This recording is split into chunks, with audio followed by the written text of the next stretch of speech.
আসসালামু আলাইকুম রহমতুল্লাহ। Village life চ্যানেলের পক্ষ থেকে আপনাদের সবাইকে স্বাগতম, অভিনন্দন আরও একটি পর্বে। এখন চারিদিকে চলতেছে শুধুমাত্র ভাইরাল আইসক্রিম। তো আমি শুয়েছিলাম, হঠাৎ করে আমাকে রান্নাঘর থেকে কল দিয়ে বলা হলো আমার ফ্রিজ থেকে নর্মাল একটা কনভেন্স মিল্ক নিয়ে আসছিলাম, তো সেটা ধরা রাখা ছিল, তো বললো যে ওটা হঠাৎ করে নিয়ে আসো। কারণ কনভেন্স মিল্ক কী করবা, তো বললো যে নিয়ে আসো দেখা যাবে। তারপর যে দেখি আমাদের ম্যাডাম দুধ জ্বালাচ্ছে, তো কনভেন্স নিয়ে দুধের সাথে মিক্স করলো। তো আমি বললাম তুমিও কি সে ভাইরাল আইসক্রিম তৈরি করতে যাচ্ছ? তো বললো যে হ্যাঁ, একটু ট্রাই করে দেখে পারি কি না। তো আজকে আমাদের অচেহারামও তৈরি করবে ভাইরাল সেই আইসক্রিম। তো সে যথারীতি লিকুইড গরুর দুধের সাথে ব্যবহার করলো কনডেন্স মিল্ক। এবার সে এগুলো দিচ্ছে একটা ব্লেন্ডারের ভিতরে দিয়ে এর সাথে দিবে হলো আম কুচি করে নিয়ে আসছে। সে আমগুলো আসলে আমি সেই সময় বলছিলাম আমগুলো এত কষ্ট করে কুচি করার কী দরকার ছিল, ব্লেন্ডারের ভিতরে যেহেতু দেবে। আর এই দুধ দিয়ে আম দিয়ে ব্লেন্ডারে না ফেসে আমাকে দিলে আমি এমনিতেই খেয়ে ফেলতাম। যাক, অনেক সুস্বাদু একটা জিনিস। আমি আসলে দেখছি, বাট এর স্বাদটা আগে নেওয়া হয়নি। সে আরও কিছু মশলাপাতি রেডি করে সবগুলো একসাথে ব্লেন্ডারের ভেতরে দিয়ে,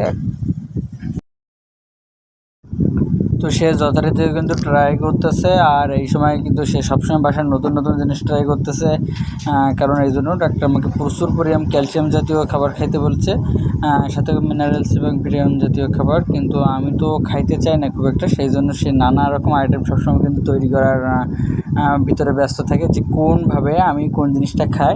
তো দুধটা কিন্তু সরাসরি আমি খুব একটা চাই করে খাই না। আমার সরাসরি দুধ খাইলে গ্যাস হয়, কিন্তু আম দুধ ভাত খাইলে গ্যাস হয় না। সে এর ভিতরে আম নিয়ে আসছে, একটা আমের ভিতর থেকে খেয়ে ফেলছে বের করে। এবং আমের ভিতর থেকে আমটা কিন্তু অনেক রিফাইন্ড ফ্যাট ছিল, এটা হলো সুরা সাইড দিয়ে কেটে ফেলছিল, যার কারণে যেগুলো সে মনে করছিল যে এটা সাইড থেকে খোসার ক্ষেত্রে থেকে আমগুলো খেলবে, কারণ সুরা একটু সুসা প্রকৃতির মানুষ। তো এই ব্লেন্ডারে এতক্ষণ তৈরি করার যে এইগুলো সেইগুলো সব কিছু কিন্তু এখন সে আমের ভিতরে দিচ্ছে। তো এটা পরপর আমের ভিতরে দিচ্ছে, কারণ এইটা যখন সরাসরি আইসক্রিমটাও আমার খুব পছন্দ করি আমি, কিন্তু তারপরও আমের সাথে হলে তো আরও একটা ভিন্ন কথা, আমের স্বাদ নাকি আসবে এটাতে। তো সে এইটা আমের সাথে আমের ভিতরে প্রবেশ করাই দিল। প্রবেশ করানোর পরে আমি মনে করলাম যে এটা মনে হয় এমনিতে কিছুক্ষণ বাইরে রাখলে জমে যাবে, কিন্তু না, সে আমাকে বললো আমাকে ফলো করো। সে নিয়ে এটা হলো ফ্রিজের ডিপের ভিতরে রেখে দেওয়ার পরে এটা 8 থেকে 10 ঘন্টা পরে নাকি বের করতে হবে। আমাকে বললো যে এর ভিতরে খুলে যেতে আমি বের করে না খাই।